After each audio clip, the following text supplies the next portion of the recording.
نبی علیہ السلام نے ارشاد فرمایا تم اپنی نگاہوں کو نیچے رکھو اگرچہ کسی مادہ بکری کی شرمگاہ ہی کیوں نہ ہو. یعنی انسانوں کی طرف تو کیا جانوروں کی طرف بھی ایسی جگہ پر نظر اٹھانے سے منع فرما دیا. اس لیے پاکیزہ زندگیاں ہوتی تھی. امام اعظم رحمۃ اللہ علیہ کے زمانے میں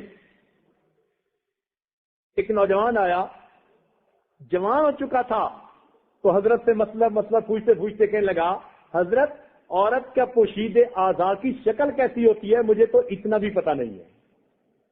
یعنی اتنا پاکیزہ ماحول تھا کہ بچے جوان ہو جاتے تھے اور ان کو اتنا نہیں پتا ہوتا تھا کہ مرد اور عورت کے جسم میں فرق کیا ہوتا ہے.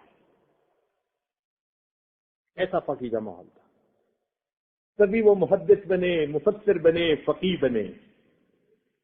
اور آج کل تو بچے چھوٹے ہوتے ہیں، چھوٹے بچوں کے سامنے ماں باپ اپنے حرکات میں لگے ہوتے ہیں، دھیان ہی نہیں کرتے کہ چھوٹے بچے اگرچہ بول نہیں سکتے، دیکھ رہے ہیں، ان کے دماغوں کے اندر یہ منظر پرنٹ ہو رہے ہیں. میڈیکلی ثابت ہو رہا ہے، میڈیکلی اب ڈاکٹروں نے اس کو پروو کر دیا کہ چھوٹا دودھ پیتا بچہ سویا ہوا تھا، اس کے سامنے میاں بیوی نے ایک دوسرے کے ساتھ ہم بستری کا تعلق کیا، اس بچے کے دماغ کے اندر وہ منظر پرنٹ ہو گیا.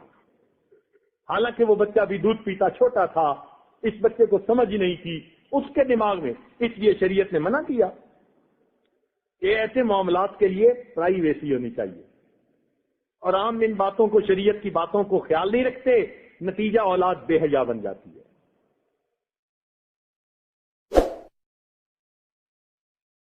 ہم سمجھتے ہیں چھوٹے ہیں جی، یہ 2 سال کا ہے جی، یہ 3 سال کا ہے جی. ہمیں کیا پتا کہ اس کا دماغ ابھی کیمرے کی طرح فوٹو لینے کے قابل بن چکا ہے.